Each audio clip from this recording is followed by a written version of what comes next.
I think what I want to do here. All right, I want to generate a flow file.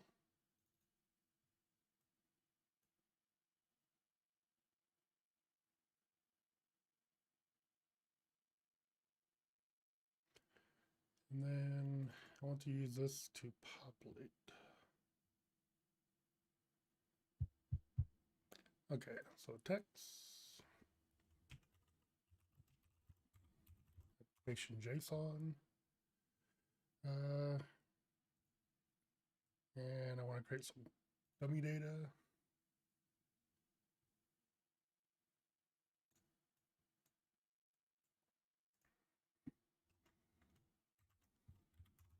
Oh, dang it. Fatal error. Did it again. Try not to do that too much.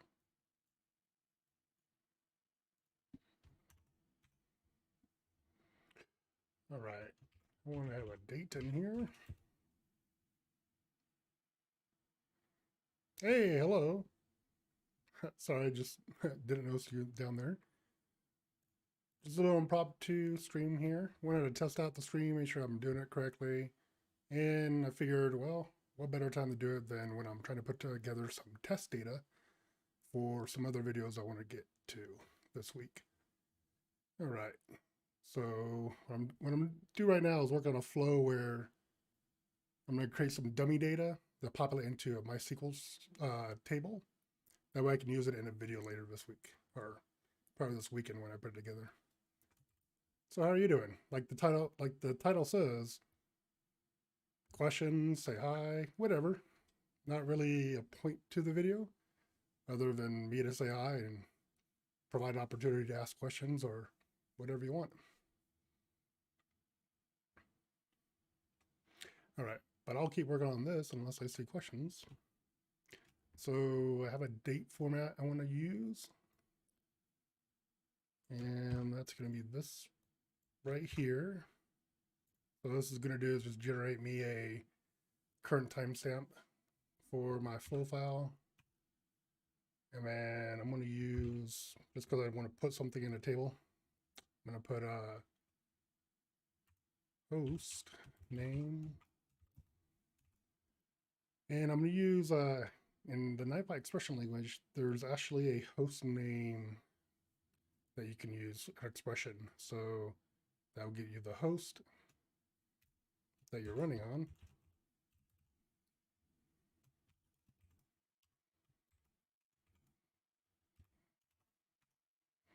And then I also want to, oh, hello again to our next individual in the channel or in the stream. Thanks for stopping by. Got any questions? Want to say hi? Feel free. Chat's right there. All right. Now I'm going to add a UUID just because that'll be random every time I think. Oops.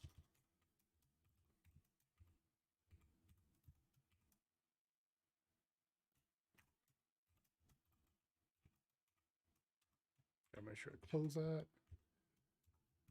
And then I want to do, actually I haven't used this before. So I use the expression language documentation a lot sometimes, especially when I forget things. But down near the bottom here, you can see there's some subject list functions. So I want to use a couple of these. I've used some of them before, but one I'm interested in is this next int. This one sounds pretty fun. So what it's going to do is increase the value starting from 0 over time during the lifetime of the running instance. It will only reset, I think, when you disable. Let me look here. So it's not guaranteed to be unique across the cluster. So what I believe that's going to do is that it'll be, if I execute it on 3 nodes at one time, they'll all get the same number for that first run. But the next 3 will get 1, 2, and 3. Or keep iterating that way, right? Pretty sure that's how it's going to behave. I haven't used it before though, so that's why I was like, hey, let's use it. Looks like a good one to populate some data with, or just to create some fake data.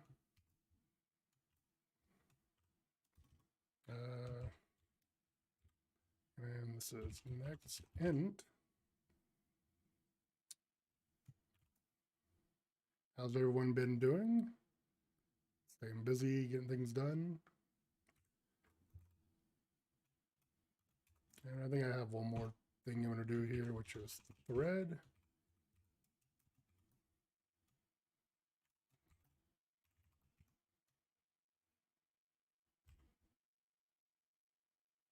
Oh yeah. Open, close, and I think that's it. Okay, so it should work the way I want it to work. And I want this to become JSON, so that's why I got the application JSON down there below.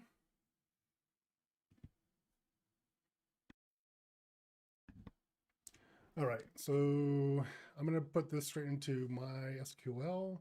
I don't need anything else. Just want to put a lot of records in there all one time. So hopefully this should do exactly what I want. So let's do, trying to remember names right now. Put database record. All right, that'll give me that. And this is needing to be set up. Oh, GrokReader. I don't have one set up. I want to do, we're reading JSON. So JSON tree reader. It's called basic. Since I'm not going to really change anything on it, except I'm going to eliminate the array. Oh wait, no, we're reading, so it doesn't matter. It's just going to infer. So that's all there is to it. Turn that one on. Nothing special about that one. It looks like we have a third individual here, so welcome to the stream. Kind of testing around, playing with the stream, provide an opportunity. Really, I was working on this, and I thought, you know what, be a good time to stream while I'm working on this at the same time to set up some data for some videos I want to get set up. And might as well just say hello to people and provide an opportunity for them to say hello too, and maybe ask a question if they want or whatever. Okay, so that's enabled. No problems there. Now, finish setting this one up. I am going to put it into a MySQL. Statement type is going to be an insert.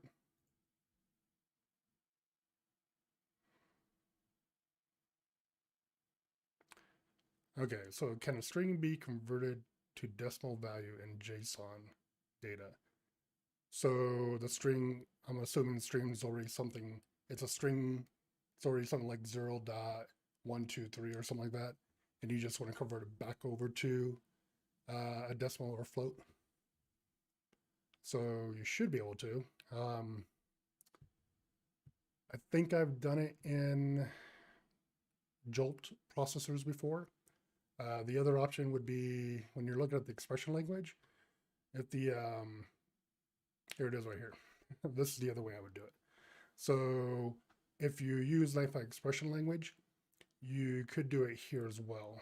So subject is string, and then you want to do 2 decimal. So here's our example right here, which would be what you want to use the expression with. So does that answer your question?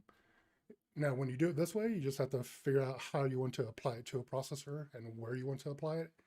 Same thing with Jolt, right? If you did it in there, I'd have to go look, but I think if you look in the Jolt demos and stuff like that, I use I do it the other way around. I've done it that way before, where I've broken out the array and then taken a comma separated. Well, the best example I have is I've taken a lat long. It was an array. I broke it out of that, stripped out the array, and then I converted the array into a string inside of Jolt, because if I didn't, the way I was setting it up is it would not, it kept, I was trying to create it as a value that would be accepted by Elasticsearch. And I think I was using, they have like 3 different formats you can do for geospatial locations. So the lat long function I was using was just string value for them and applying it that way, and it understands it that way. So I've done it there in Jolt too. But yes, you can. Okay, so back here.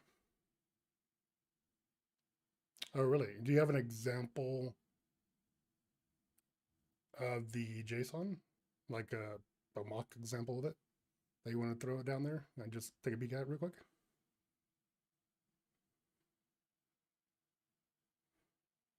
Date and decimal. Okay, so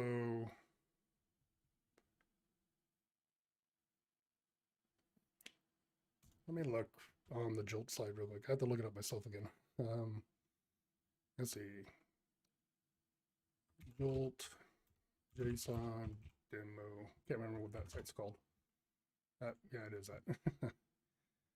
Let's see. So string type conversions. So were you using this type of, were you using a demo from here maybe to try to do it? I will say Jolt is like a tough one for me sometimes. It takes a lot of playing around with and working. Okay. Let's see here. So to string, to boolean, to double.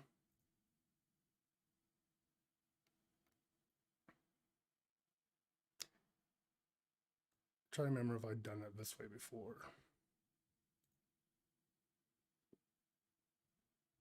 Okay, let me jump back over here though. Almost done with this stuff. Okay, so this is set up. Database type, statement type as the insert. Which one was I using here? Put database record. The pool is my MySQL connection that I've set up already. The catalog. Oh yeah, I would think that should be, that one looks like it should be very easy. Here, let me set up and let me see if I can set up something in a minute. Let me get this going though. So schema, or no, there's no schema. Catalog, table name. Forgot, working with MySQL.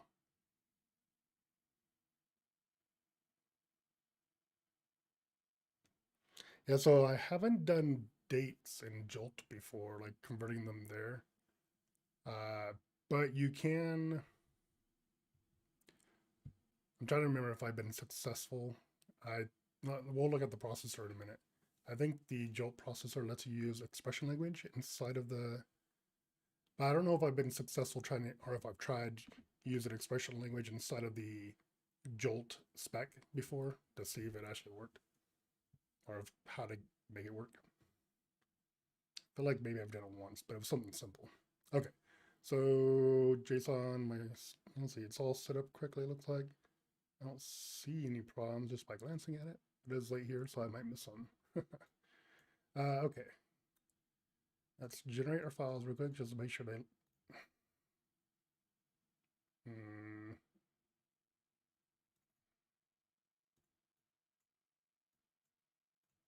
What did I do wrong?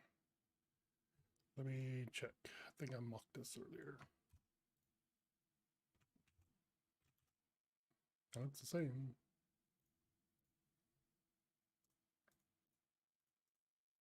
Oh, apparently I had a typo.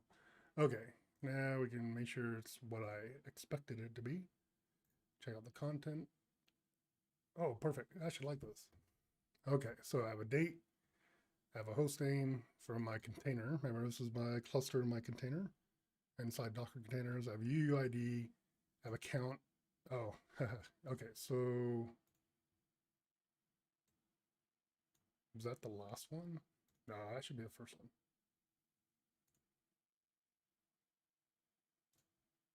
Or not.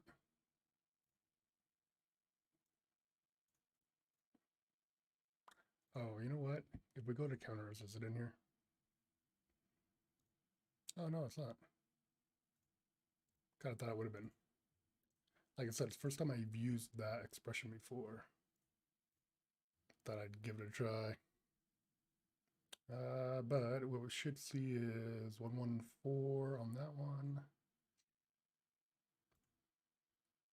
That one's different, okay. So they are changing.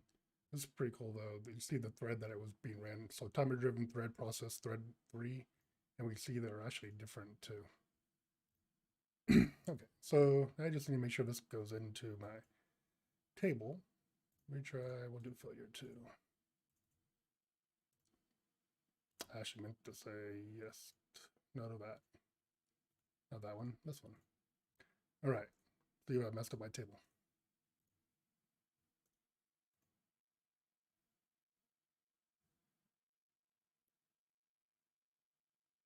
Oh, what? No value? Let me look at my table.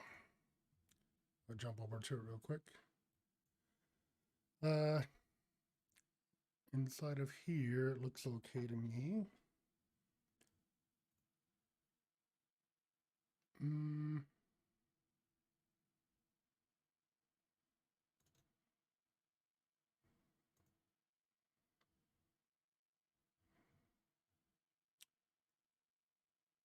Not, I'm just going to change these and see if that matters. Let's update this table.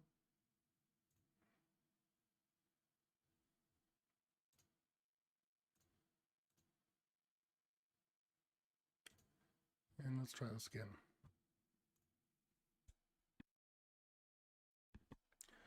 All right, so let's see. Does it work now? Yeah, my counts are getting smaller, it looks like. I'll check my tables, if I see anything. Yes, I do. It's not accepting, it's not getting truncated, is it? Oh, dang it. I forgot. I did. Okay, that was my mistake. Let's fix this. So empty all these. I know what that arrow is about now. When I originally was making this, I called it date, but then I was thinking, I probably shouldn't use date, so I called it DT in my table.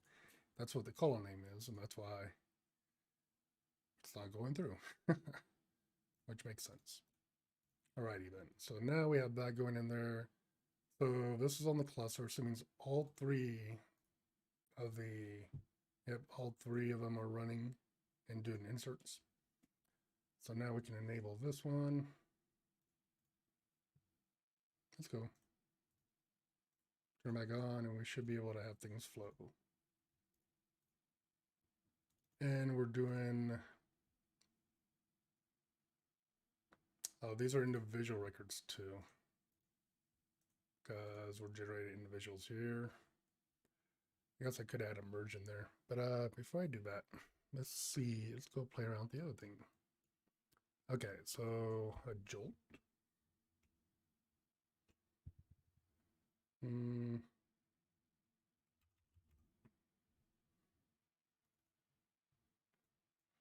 then a generate.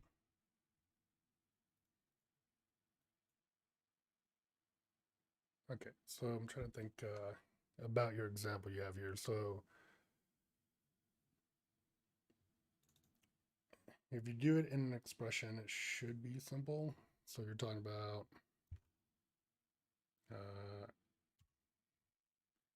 expression version of this is this one.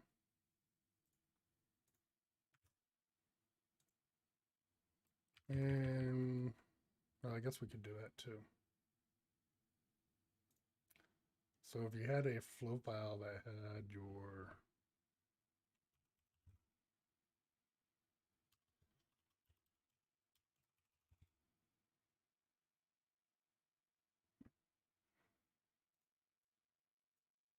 let's see, question.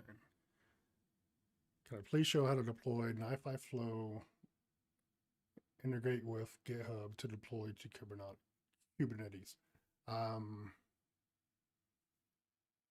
Trying to make sure I understand the question. So you want to deploy a flow, or you want to take a flow from GitHub to deploy it into a Nifi Kubernetes environment. So Nifi is running in Kubernetes, or am I misunderstanding that?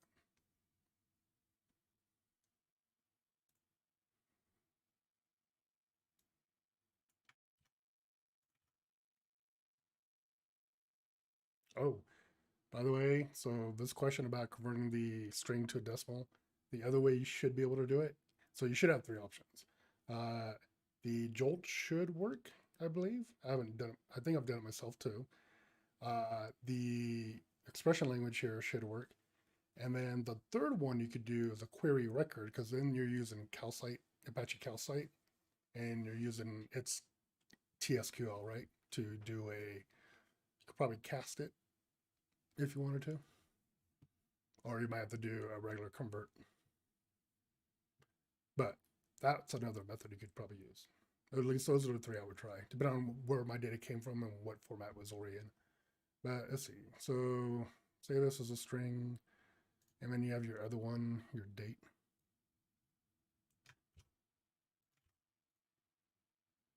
Oh, dang it. Why did I do that?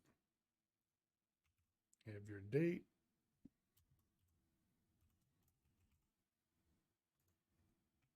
And get rid of that. Okay, so this should create, so if these were attributes, this should work. It would be not this, but this. And then could mess with it, I think here. Update attribute. Okay. Yeah, so I think you can do this. Let's find out. I don't actually do a lot of expressions, and I don't think I've ever done an expression inside of the update attribute, but we'll give it a shot as well.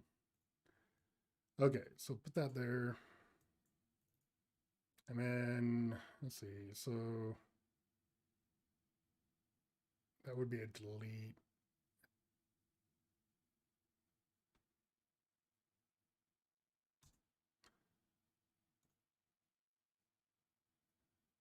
Trying to think, so gotta remember how this one works. Or how I normally use it. Oh, not that.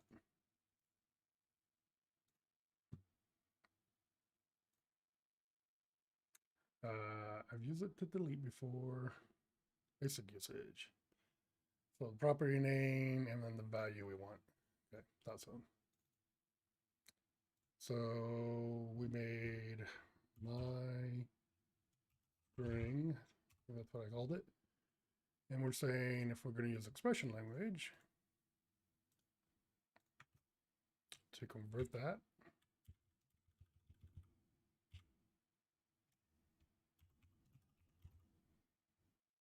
I think this would overwrite that one. Let's find out. Let's try that one first. I only want to create one of these.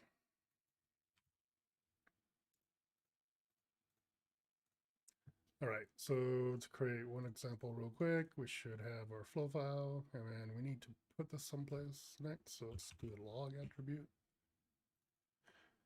And then put that and see if this works. It did something or nothing. Okay, my date, my string. Apparently I messed that up. Let's not overwrite it. Let's try that again.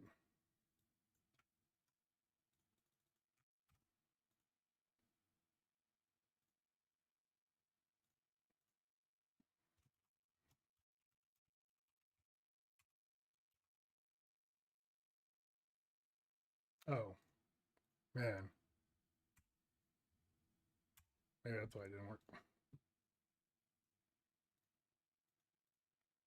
Typos, man, they kill you.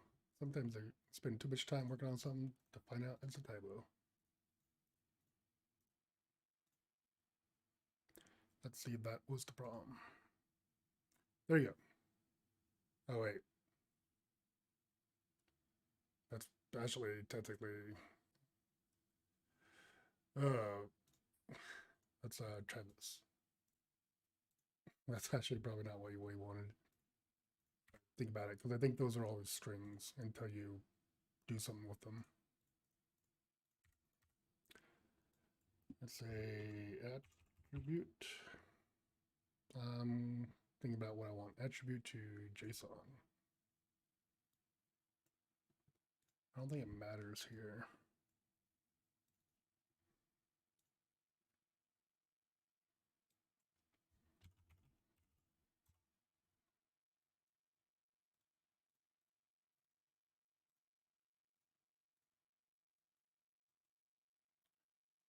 Okay, so we can probably pull this out because I think we can do it with this one.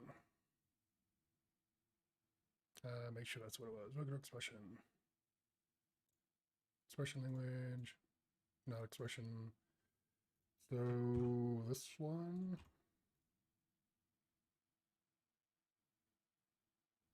And I want that to go to content. Do we have condition? Do we have conditions in Nifi? Can you expand on it a little bit more? Like an example of what you're talking about? Oh, conditions. So, you can use the route on attribute if you wanted to. You could do route on content as well, but that one is normally applying against all the content in the flow file. So I use a route on attribute all the time. So a good example, I think I've done a demonstration before, which is this should be a real quick answer. So route on attribute, you can go in here, you can go tell where you want the routing strategy to be to send it to the proper name or something else, right? Then you would type in your condition.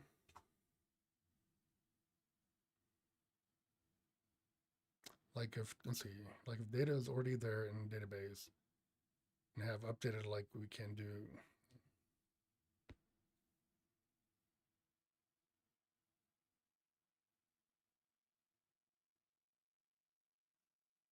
Okay, sorry, but I'm not sure I really understand.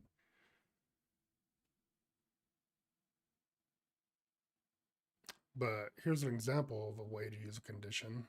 So you could say this, and then you could say using any of the expressions in here, right? So one I use a lot is a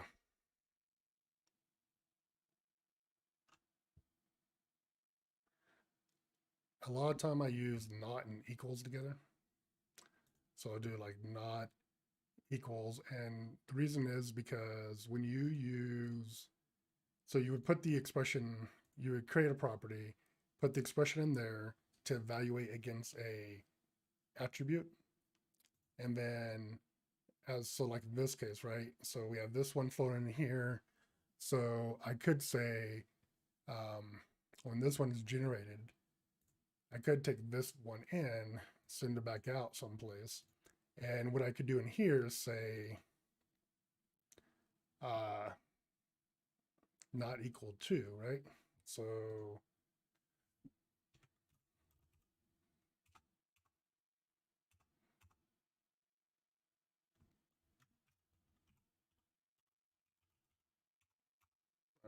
that's not what I want.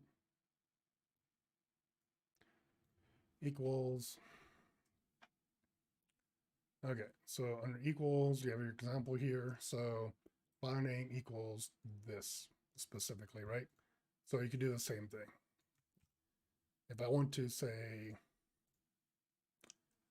when something flows into here and I want to make it like a decision here, and I do this all the time. So especially for execute SQL, now my stuff is getting really messy. So an execute SQL or execute SQL record, I'll take it here, and then if there's when you do an execute SQL, you get a very specific. We'll just show you real quick.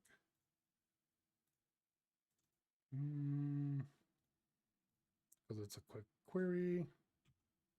Actually, I already have it over here. Okay, so here's my query for test data that I'm putting into this table right now, right? Now, what I could say is if I run this right now, we'll get results back because I know there's stuff in the table, right? So terminate.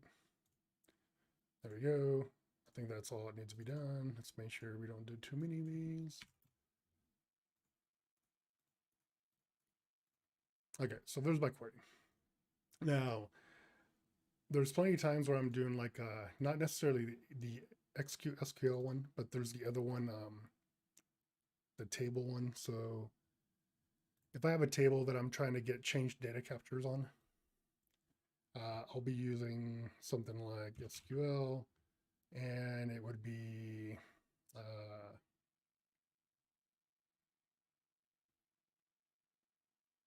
well, you can use execute SQL table. Oh, table. That's what I use. Query database table record. Okay, use this one all the time. So they have a table I'm trying to monitor for change data capture, right? And I'm doing it just on like a date and then a value for like maybe a ticket or something. So date and ticket is my change that I'm looking for. So that's where my maximum value column I'd be using. I would put in those in there. So it would be like the date field, my date field, and then my ticket number field. So anytime the date and then, or I should keep it simple. We won't get too complex with it. So maybe I know, maybe my ticket is a key. So they're all unique all the time and they iterate over each other every time a new ticket's created.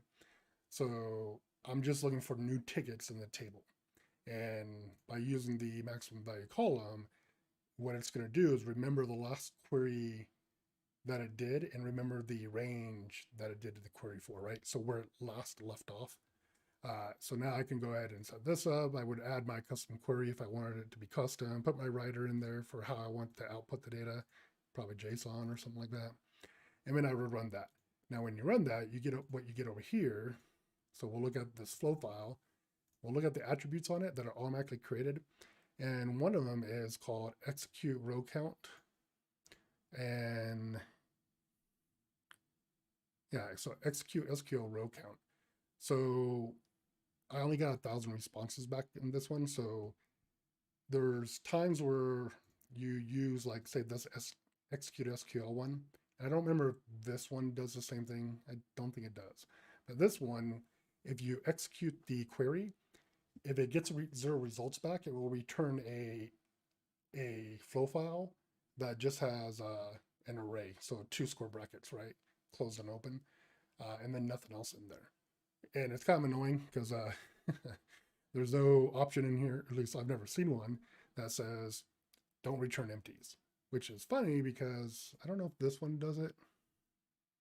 But there is some other stuff sometimes, some other processors that say don't return or don't pass empty values. It may be the route. No, not the route. Might be one of these guys. Yeah, I forget.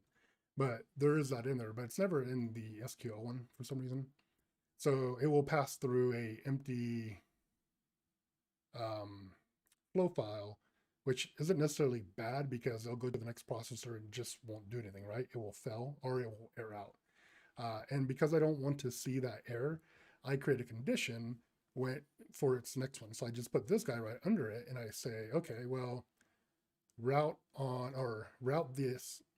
this one and say, based off that attribute name. So this will be no results, right? Or 0 row count. Oops. And then I'll put my that attribute name. So the execute SQL dot row dot count. I think that's what it was called.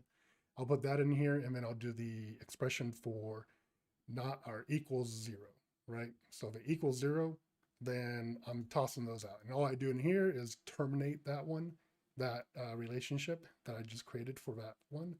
And then I send everything else through. So that lets me set up a condition where I only get stuff that has results in it to pass through. You can do it with you can do a lot of different things like that too.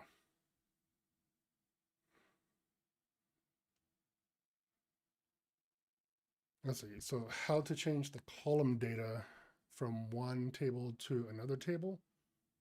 So are you trying to move data out of one table into a new table or like a new database?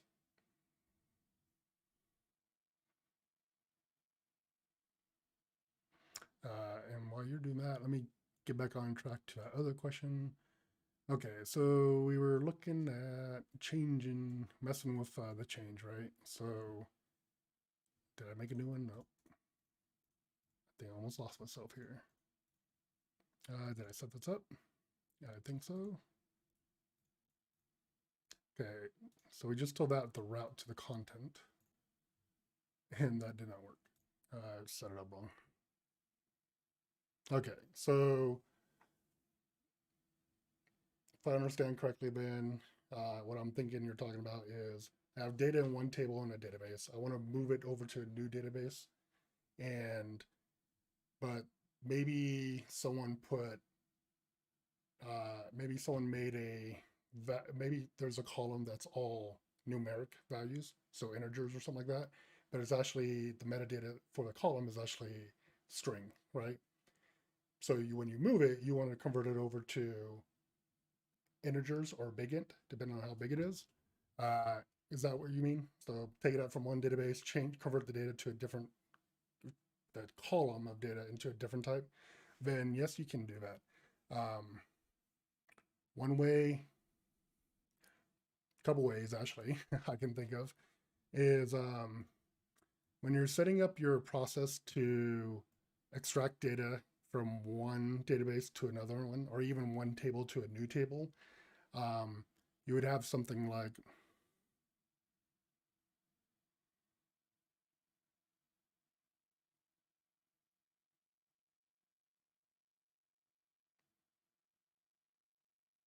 okay, both will go. Okay, so so if I had a database, two databases, I was moving data from one to the other, and I want to convert a column at the same time. One way I'd probably think about doing it is using, so if I was using like a execute SQL record and pulling all that data out, so I could do just off the top of my head, because I don't want to get too busy into all these. uh, but I would do execute SQL record, not depending on which one you want, but I prefer using the record version of this. So let me just get the right one. So I would take the data out from this one, and this would actually be an opportunity. So if you didn't like, so if you had a column and you're pulling it, you're going to query the data out of the table, and you had a column that was the wrong data type, then you could do it in this SQL query, right? You could create your query to select everything out of there, but at the same time, you could cast or convert that specific column real quick as part of the query. And then when it comes over into your JSON or Avro format or whatever you want to transport it as, it would be correct there. So that's one, you could do that. This first step right here is an opportunity to go ahead and change data types. The next opportunity that you could create yourself would be something like query record, right? So query, where is it? Query record. So I could use that as an opportunity if I wanted to. So in this case, I would kind of do the same thing, which is to me why you could just eliminate this step if it's possible and just do it here. And I've done that lots of times for some data. So in here, I could write a query now that does a cast or a convert using calcite. That would be an opportunity there. And then there's some other ways you can do it too. You could,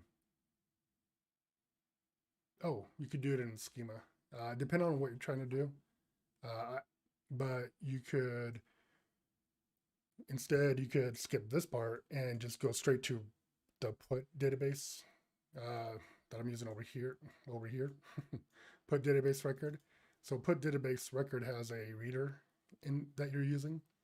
So what I could do is in this reader, I could create a custom schema and utilize that Avro schema to do the conversion there too, as long as it's possible.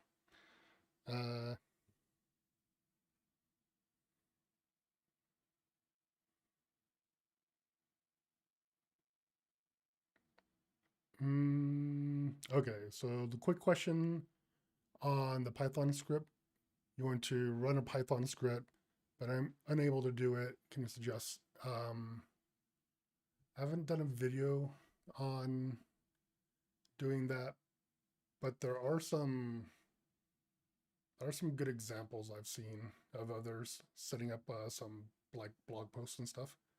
But I can look into maybe creating a simple video for it. So my question would be, are you just trying to execute a script and just execute it? Or are you trying to take in a flow file into your Python script and then manipulate or enrich the flow file data content and then pass it out of that processor as a new flow file? Is that what you're trying to do? Because that one's more evolving and a little bit more complex. That's set up and get going the first time. Let's see.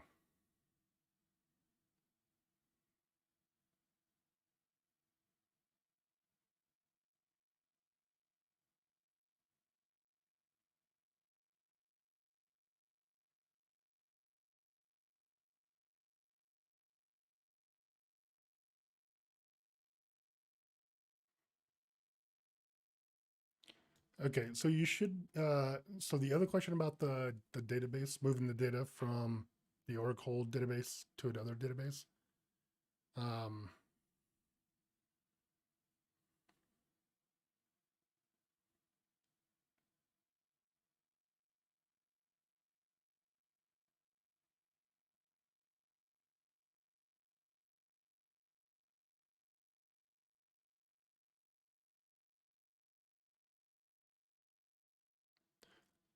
So you should be able to do everything you're trying to do.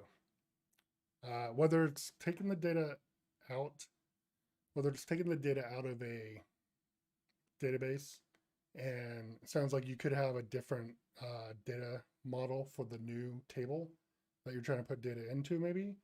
So yes, you could do that too. There's a couple ways of doing that. So if say you're selecting data out and putting new data into a new table. So I got data out from, instead of this being a generate, if this was my execute over here. So if I had this pulling my data out and going to go put it into a new one. So say I had 10 columns that I'm pulling in, and I only want to write 5 of those columns to the new table. If they were the exact same name, then it would be simple because you can actually use the ignore build properties here.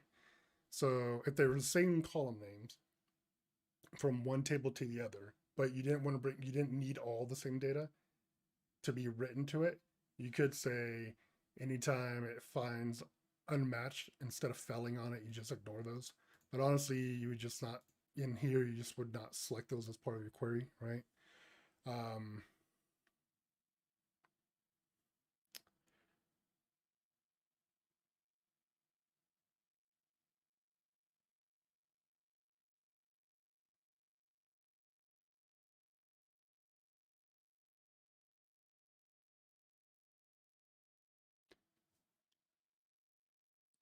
But my short answer would be for that data ETLing and moving them out there. Yes, you can do that in here inside of NiFi at least.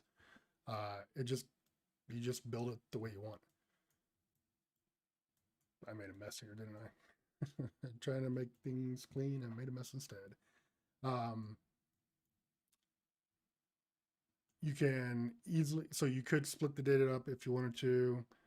So some example is if I'm just taking data from one database to another, I can do that easily, especially if it's just a mere copy of each other. If you want to move data out of one database, but you don't need all that, because sometimes you have database tables that have, even within the same table, right, you have some redundant information in there that you don't need to bring over to a new table. Well, you can do that as well. You can you can just select out the data you want in your query when you're taking it out of there. You want to use, you're not going to use the, you want to do a full you want to do a full query, right? Select all out of there. You just select and provide all columns you do want to take out, and then put those into your new tables. Say you're taking, if you were taking data out of a really big, fat, wide table, maybe it has like 50, 60 columns, and you're trying to do more, set up more like a relational database, right? And break it up into smaller chunks, more related to specific tables. You could do that too. You can select a really wide table of data, and then through your processors here, you could break that up. And I mean, you don't have to break it up. You could select them all out, and then separate them out to, so something like, I could do something like this. I could have my select statement, pull the data out of the database. From there, I could, if I say I had one wide table and I want to split that one wide table that has 20 columns into 4 tables of 5 columns each, right? You can do that. And one way I would think about doing it is I would have my select statement that selects all that entire row, all 20 columns out of there by each row. And then from here, I would, use a query record. That would be one way to do it. I've done that before for some of my stuff to split things up a little bit. So you could do a query record. You would feed it in here. And then the benefit here is you can actually, so query record isn't just about running SQL against a flow file coming in, but you can actually run multiple queries. So I could have select all from flow file, and maybe that select all is doing something. Maybe I'm only selecting the specific fields that I want to go to one table. So I could have that, and this could be, I probably named that poorly. Let me say, so this could be a query for table 1. And then I could have a query for table 2. And then I could have a query for table 3. And then my last one, right? My last 4 columns. So here, the cool thing about this is I could have that set up, and then they could all go to, where's my stuff at? Here it is.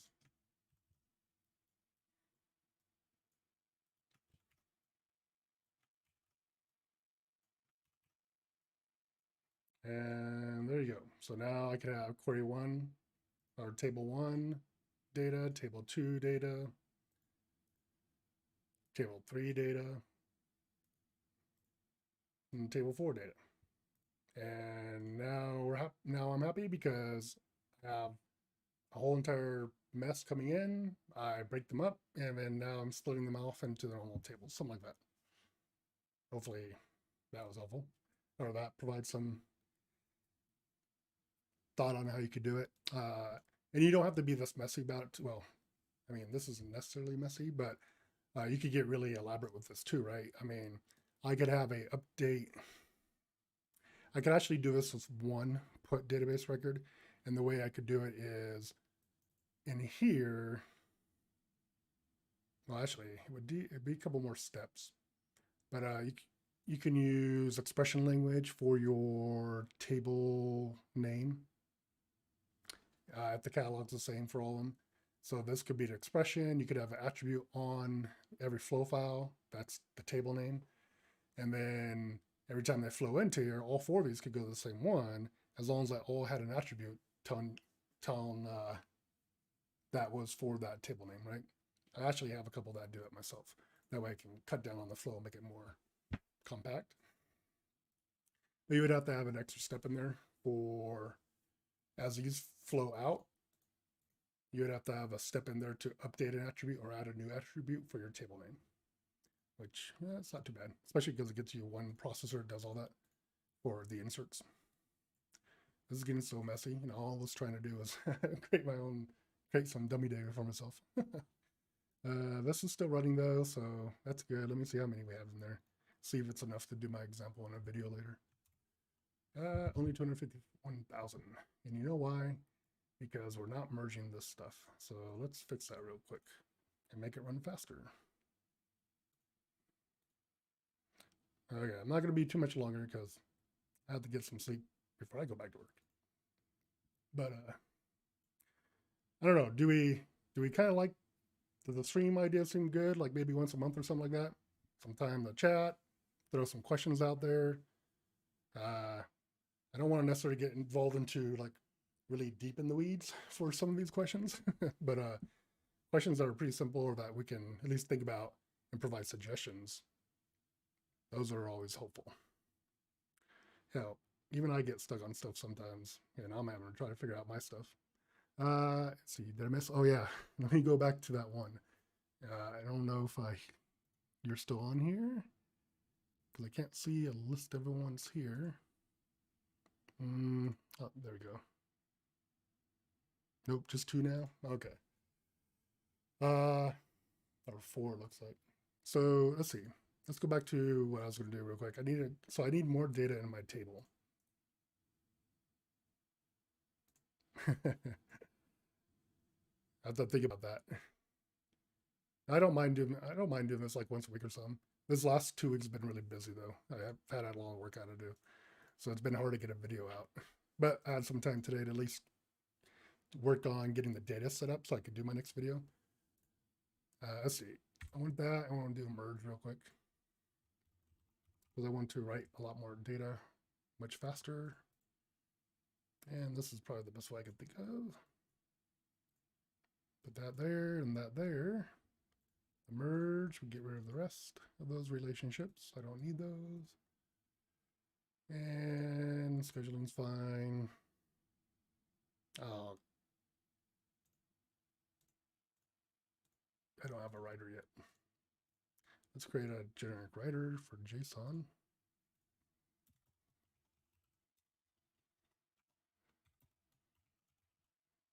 I like to name my writers based off like what they do. So basic ones are just stuff where I don't change it really. The only thing change I'm going to make here though is get rid of the array.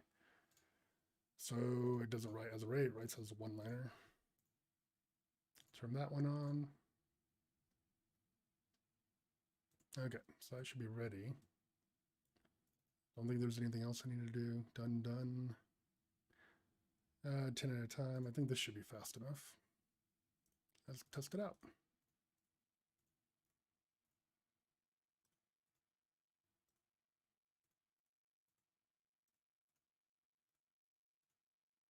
Those could be very big too. Let's see how many we're grouping together. I think it tells us under. Okay, let's stop that. Oh, probably stop that for a second. Take a look and see how big these are. Merge count 1000. Looks like they're not all the same size. Nope, more 42. Okay, so it's just grouping some together. That's actually not a big deal. We can tell it 1000. That's not a bad number for doing inserts at a time. Until minimum, I don't want to give it a minimum amount, but one cool thing is the age. So max bin age, so I can tell it, after I stop it, I can tell it to do 5 seconds, and that should give probably a good size. It should, I think it'll allow it to max out to 1000 every single time without having to make any other changes. And we can go ahead and start this one back up so it can catch up. That's 3 inserting at one time, so we should be able to get a lot more records flowing through this pipe. Oh, and you're welcome for the questions. Hopefully that was helpful. But based off how I'm understanding your question, though, you can definitely move the data across the way you want. And some of my videos show different methods for doing some of that can be applied to what you're looking at. Let's get it messy up here.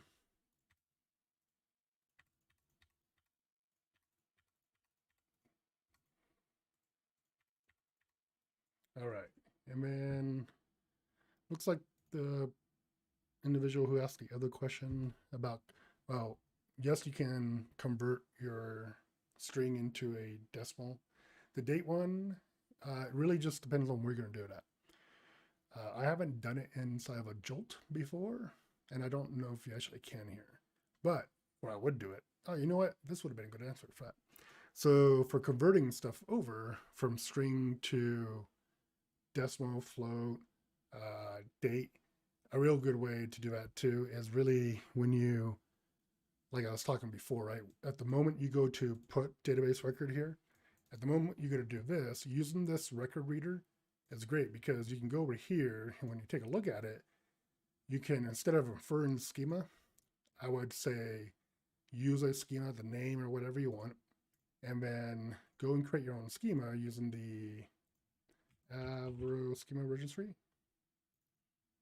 And then here, create a custom schema using Avro as your format type. And then voila, once you have that all done, you can use it to read the data in, use the schema to convert the strings into other data types. And I've done that before too. I actually have instances where I have no choice but to do that. And you'll get what you want. Look at this. We caught up, so now we can go ahead and start running this again and see how well it does. Really, I just want I want a really fat table so I can do my next video. And definitely make more here. Let's look at the size of these. Huh, kind of thought that would have worked. Why? Oh, I think I know it. Maybe it's because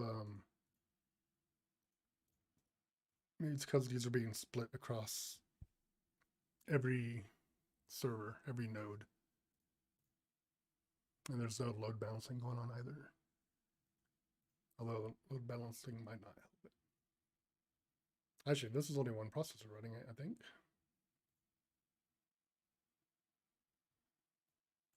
Nope, all three of them are. Oh, because all three of them are generating data up here. That's why. Okay, let me go back to question or the chat. Let's see.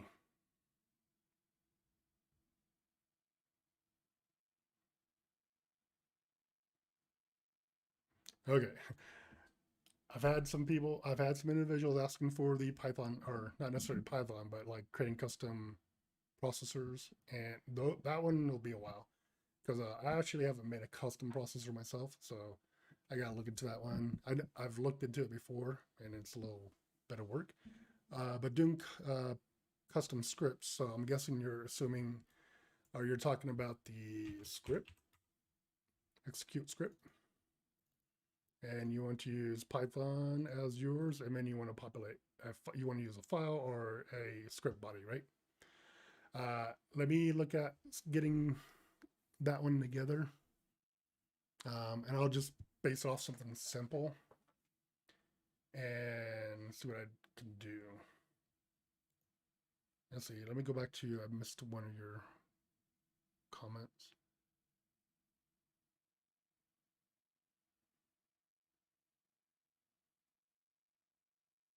Okay, yeah, let me go and look. There's some simple examples out there that we can use to give you a starting place.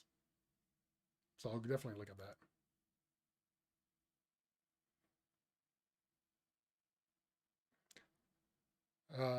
So asking about permissions, how can you give users permissions here? So you're saying inside of Nifi, how can you give permissions? Is that the question? Or set up permissions in Nifi?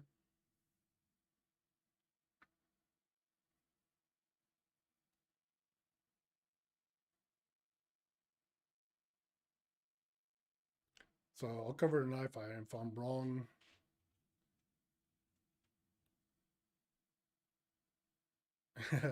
I don't want to say custom processors are hard. I just haven't done one myself. But you have to, if I remember correctly, the custom processors have to be it's all in Java for the custom processors. Doing scripts are different, right? Because the script processor will accept any one of these languages. because it's taking care of all the work on the back end. But when you do a custom processor and you're building your own NARs so you can have your own version of one of these guys that does something special that you want it to do. And a good example I can think of in my workplace. So Nifi doesn't have a native kinesis. So there's no native consume kinesis, right? There's the put kinesis stream and firehose, but you can't, there's actually no processor to consume it. And if I remember correctly, I think it has to do with the license and stuff on it. So I don't know if they'll ever put one in here, but a lot of the stuff I'm using at work, we have a lot of departments pushing stuff into Kinesis instead of Kafka, or moving from Kafka to Kinesis for some stuff. So one of our departments put together, they built a custom Kinesis processor that everyone can use. So, but yeah, it's a little bit more work, right? Because it is coding, which is, it can be good or bad. I think it's great to have the ability to make custom processors. I like that. I haven't made one myself, so something I need to do too. But one of the benefits of using Nifi is so that you don't have to do that type of coding. So, but I'm not saying that it shouldn't have that capability, because it's an awesome capability to have.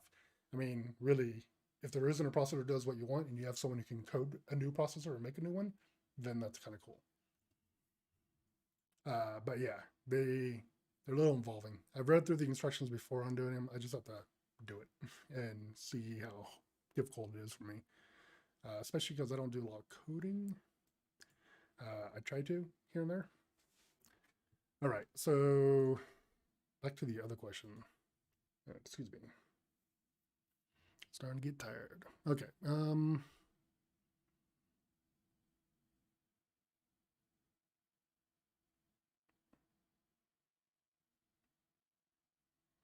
Oh yeah, I was going to look at the.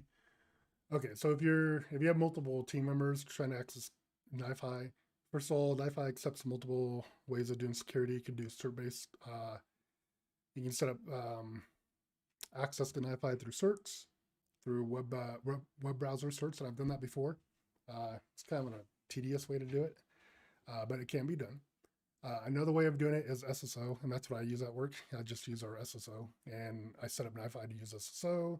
When you log in, you'll know, because you'll get your redirect that happens for SSO, and then over here in the corner, it'll have your SSO. Most of the time, it's always your email, right? So your email address here from SSO, and then when that is set up, you can't actually access them. Yeah, yeah. Depends on how your Nifi server is set up, whether or not you can even get access to it. So I might have to look into.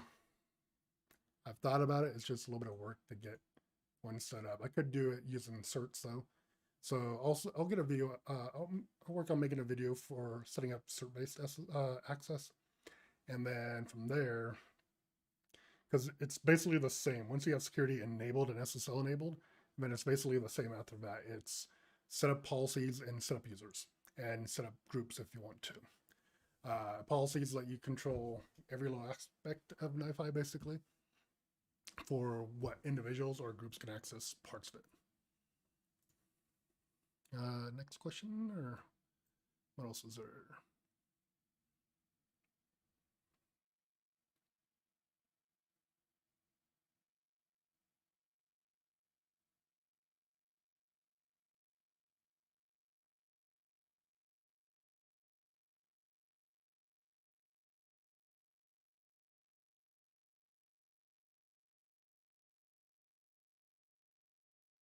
I've never come. So in the company I work for, we have a lot of teams out there, and I don't think I've never seen any team like have most of the teams using Nifi in my company already have like a code, like have some software engineers on their team as well, not just like data people, because they're using it to help support applications and stuff. I use it both ways. but I normally use it in the confines of here inside of Nifi. I mean, heck, on my team, if I had a coder as well who was just dedicated to that, but the problem I'm having is trying to think of like every time I think of, besides like the Kinesis example, it's more to me of, well, what do I need a custom processor to do that's not already in here right now? And it's, at least in my examples, like Nifi actually out of the box with all of its data processors supports everything I need to interact with so far, literally except for Kinesis. I can put things into Kinesis, just can't get the things out, right? So, and even S3 and all that stuff. So I haven't had any problems there. Supports all the major platforms that I needed to get access to. And because the database processor and JDBC, I can basically connect to anything. Actually, when I think about it, since I started using Nifi, I've never come across anything I could not get data out of using the native processor, except for Kinesis, which is actually pretty amazing.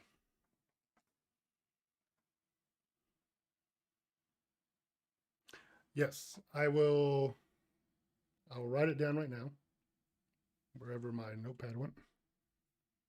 And let me put together an environment for setting up let me put together an environment, and I have been thinking about doing permissions for a while. So let me put together an environment on showing how to get set up. And so my question would be, do you already have your Nifi environment? Is there already do you already have it set up with SSL and is it already locked down, or is it just, are you trying to figure out how to do all that from scratch as well?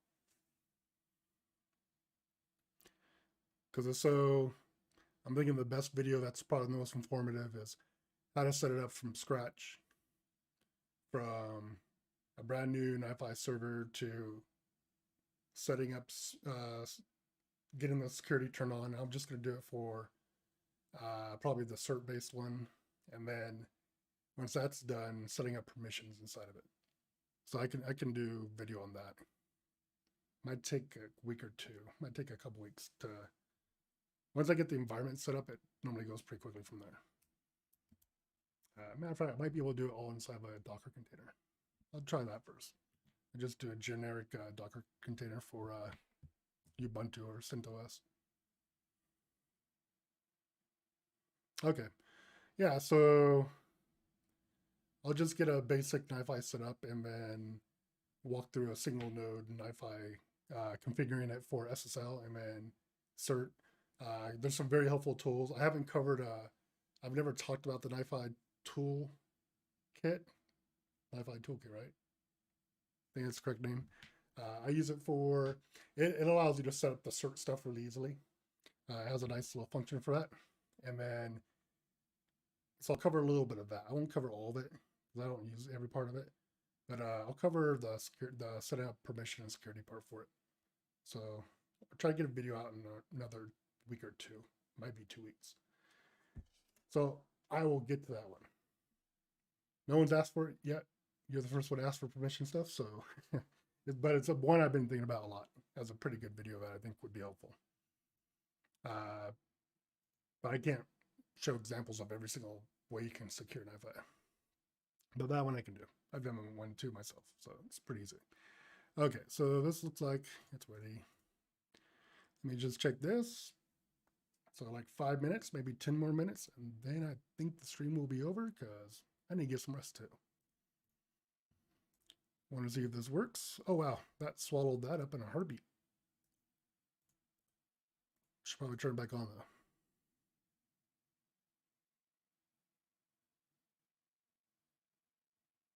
though. Oh yeah, my bad. Let me go back to that original question for that one. Kubernetes.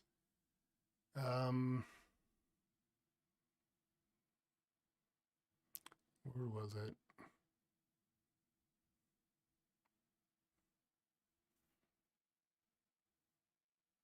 So I have to look into Kubernetes for Nifi because I actually don't use it that way.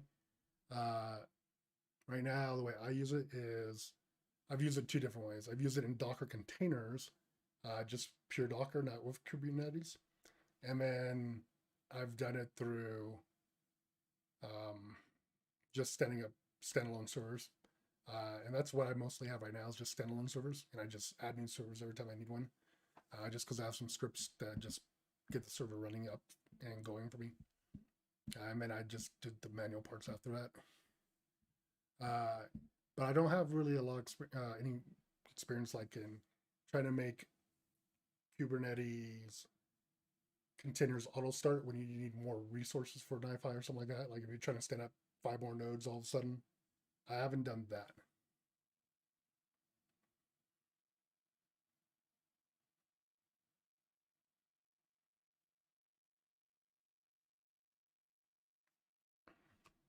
I miss any other questions in here?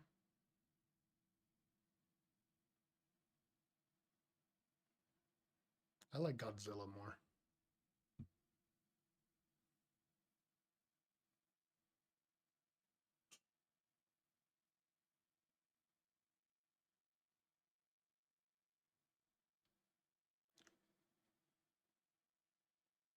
All right, and then how's this one doing over here? That looks like it's actually keeping up. All 3 of those. Let's see if the size is now about what I wanted. That is not even close. Oh well. It's flowing better. We're processing over 800,000 so far. And let me see if my count's up to where I want it to be now. So my next video I'm trying to put together, which is the reason why I'm trying to make a really fat table with a lot of rows in it, is I don't know if anyone's experienced it before, but so I'm going to talk about a couple of performance changes you can do, a couple things you want, a couple optimizations you want to make, and it's actually inside Nifi's documentation as well. So like dealing with if you have data flows that have a lot of flow files at once, then you've probably experienced the error for too many open files, especially if you're using Linux. So we'll talk about how you can adjust a little bit for that, or how you can just make changes to your Linux environment in order to allow for that to happen and get around that problem. Okay, so 900,000. Okay, it's getting there slowly. Probably should have done this in Cassandra. Could have done way more, a little bit quicker. More speed. Plus selecting, so I'm not just going to talk, or the next video won't be just talking about like how to get around a problem like when you have too many flow files open at one time. I think I've actually had videos where we've done that maybe once or twice to ourselves. But like when you have too many flow files, you'll start getting an error for too many open flow files, right?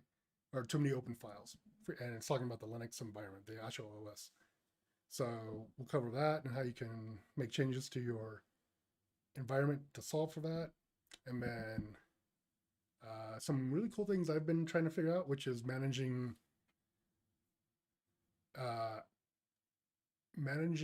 when I'm, so I have actually a couple really big queries that I run, and they're querying against like, I'll do a query and I can't break the data up into, so I've already broken the data, my queries down into smaller buckets, but there's eventually a point where there's so much data still that I can't make the bucket any smaller because I can't define it on an attribute inside the table, but that lets me really break it down more to only select the smaller groups of data at a time. Unless I want to do fetch database, we do that too. That's always an option as well. But when I have some queries I'm running where they pull in so they execute, and then when they're done executing, they're fetching like maybe 2 or 3 million results, right? Now, I don't want to dump that all straight into Nifi and have 3 million results just get dumped into a queue. So we'll go over how you can tweak your your execute SQLs a little bit more so that you can manage that flow a little bit better. So I'll cover that in the same video then. Let's see.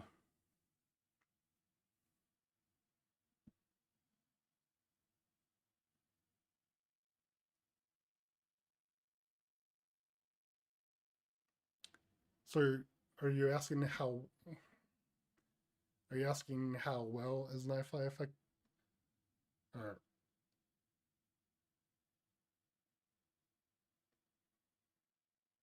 yeah, so I'm not actually sure what the question is. How NiFi is effective in Java.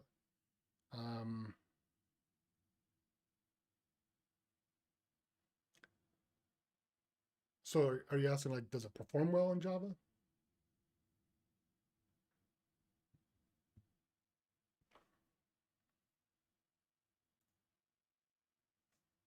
Drink some water.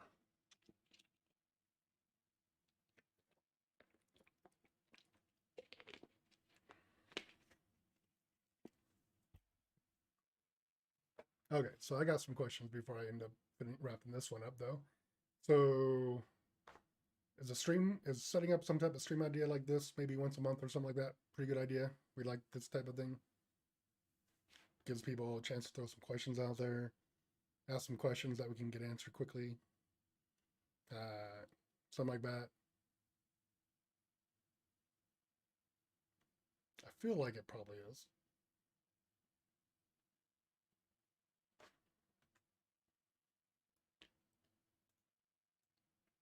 I think I'll try it one more time, or do another one at least,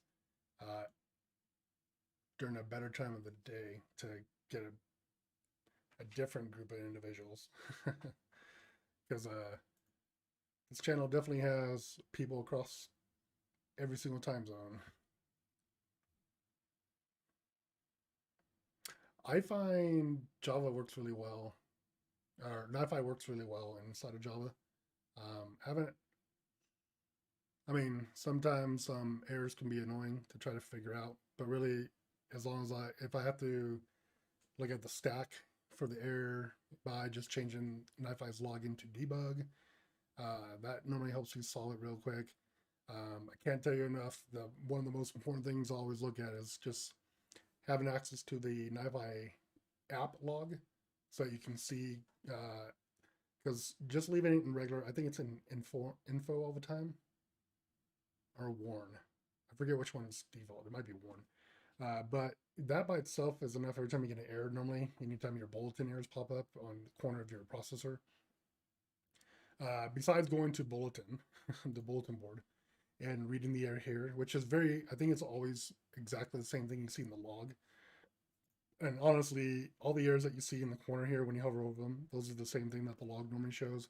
There's sometimes though that when I look at the log, I think I glean a little bit more information from it.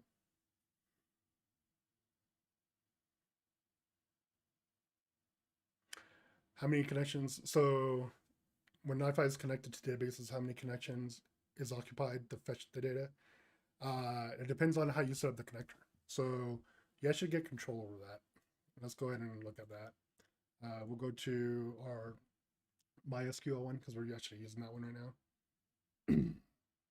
And we'll check it out. So by default, when you create a database connection pool or DBCP connection pool, it defaults to 8 connections. So we can have a max total of 8 concurrent connections to the database at one time, and it's being controlled here. Hello, welcome to near the end. Got like 10 more minutes before we'll be done with this one, but I'm trying to do another one, another stream like this. So back to this though. So 8 total connections, right? And remember, it's a pool, so all your processors that you have out there on your canvas, as if you have processors that require this connection, then they're all waiting their turn to utilize a connection from the pool.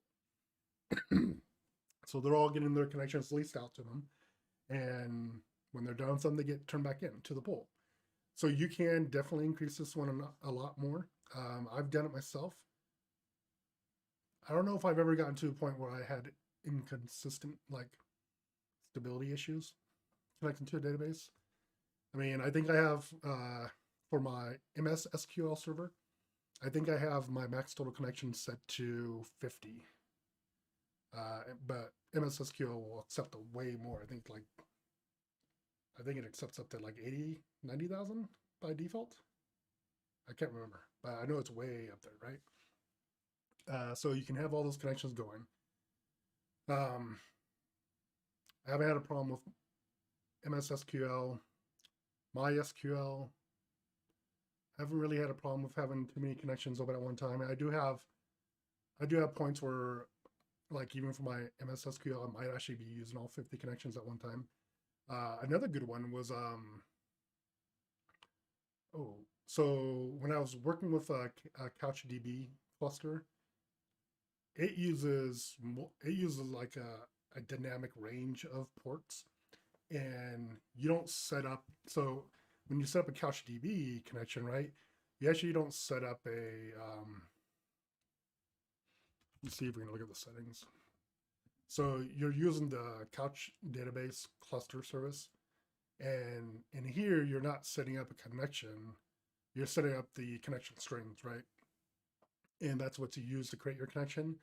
But that's because you're inserting through HTTPS or HTTP.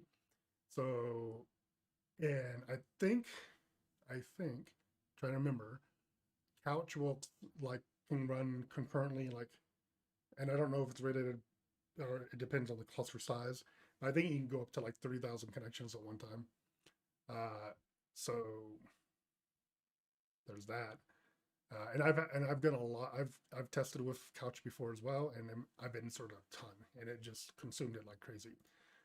Same thing with Elasticsearch connections. So you don't have to create one here. Actually, you don't have to use the lookups if you don't want to, because you can actually just put the server in the string. But I forget how much Elasticsearch will accept. But I've done quite a bit to it before. And then the newest one I've been using a lot is because I've been moving a lot of my MS SQL tables to Cassandra database. Just because I like it. It does require a lot more changing of my data modeling to meet the way it does data. But it accepts, I think, so I've been trying to get my Nifi cluster to max out. So they say, I think they say for Apache Cassandra database that you should be able to get 6,000-ish reads or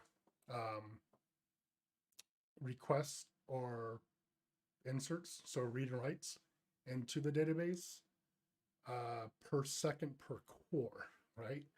So I have one server that's 32 cores. So I'm literally trying to see if I can actually get up to 6,000 writes per core, or even reads per core, using the Nifi to do that. And I've gotten a lot, but I haven't quite gotten to that number yet. So that one's been kind of hard. And I'm trying to figure out, is it because Nifi has a processor for that?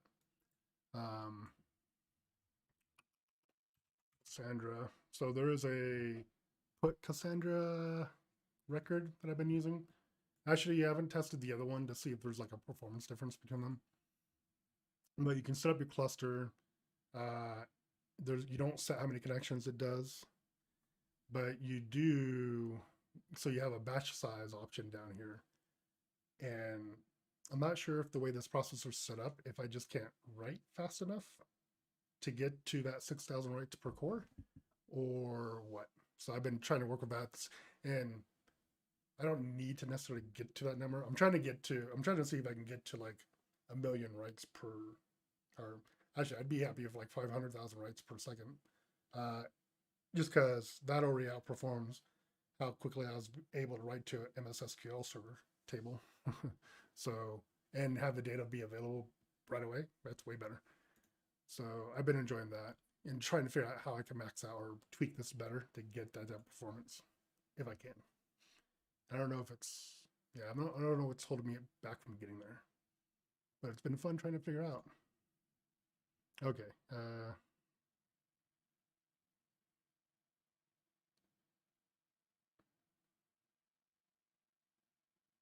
couple more minutes. And then, let's see, let me get rid of these, clean up my stuff. Let me clean up my canvas here from all the talking we were doing. And get rid of some of these examples. Yeah, I got sidetracked on some questions. I did that to myself though.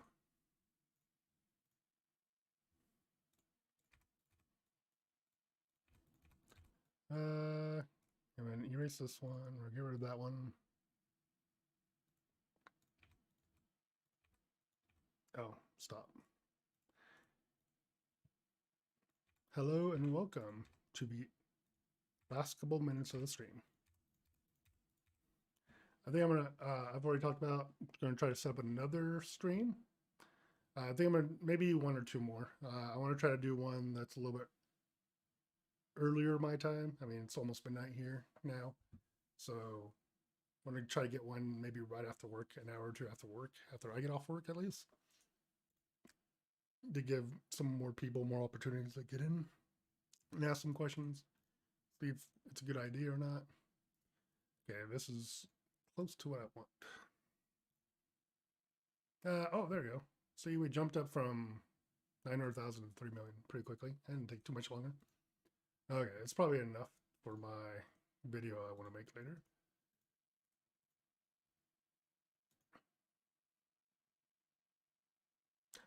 Video on execute Grok, or Grok, right? That's what it is.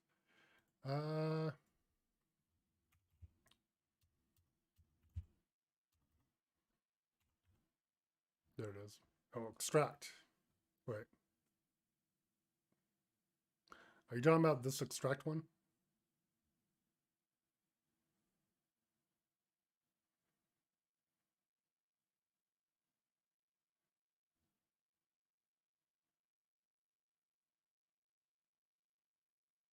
Okay, cool. You know what? I haven't used it.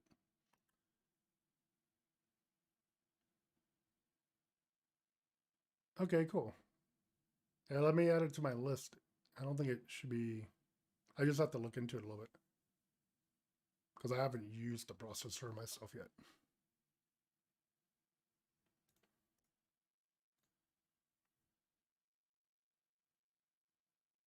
But it doesn't sound bad. It sounds just like really using the Jolt one or the XML one as well, right? Sounds pretty similar. Okay. Are you parsing like Elastic file, not file beats, but like something from the stack key values? Okay. Yeah, let me look at it, and let me find some examples of the log file for it, and then look into using it. Is it as friendly as the Jolt one? It doesn't have a advanced button, huh? So you can just set it up and experiment with the changes you're making.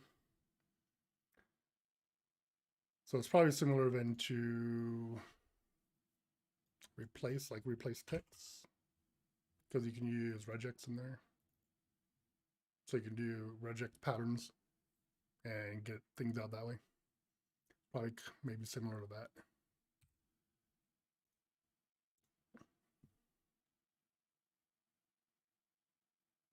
Log text parse. Okay.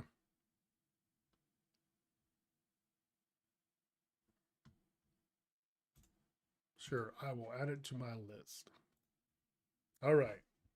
Well, that is the end for me because I need some sleep. And I'll just read this last one real quick. Let's see, I'm using regex to parse now, but it's too slow in Nifi. I've heard that extract Grok is much faster. Okay, cool. Yeah, let me look at that and take a look at it. And see how long it would take to do a video on that one. Alrighty. Thanks for stopping by, everyone. Definitely enjoyed the questions and going through all those. Sorry you can't get knee deep in the weeds on some of these, because it takes a lot of time to get into some of these questions, but definitely hope maybe this is a little bit helpful. And I'll try to get another one. I want to do at least one or two more to see what the opinion is on them.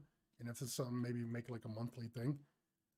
Give people a chance to say hi, provide feedback, ask questions, and maybe provide feedback on videos they'd like to see, like we just went through a couple of them. But other than that, you guys all have a, well, for me, I'm going to have a good night. You all have a good day, good night, or whatever. Talk to you later.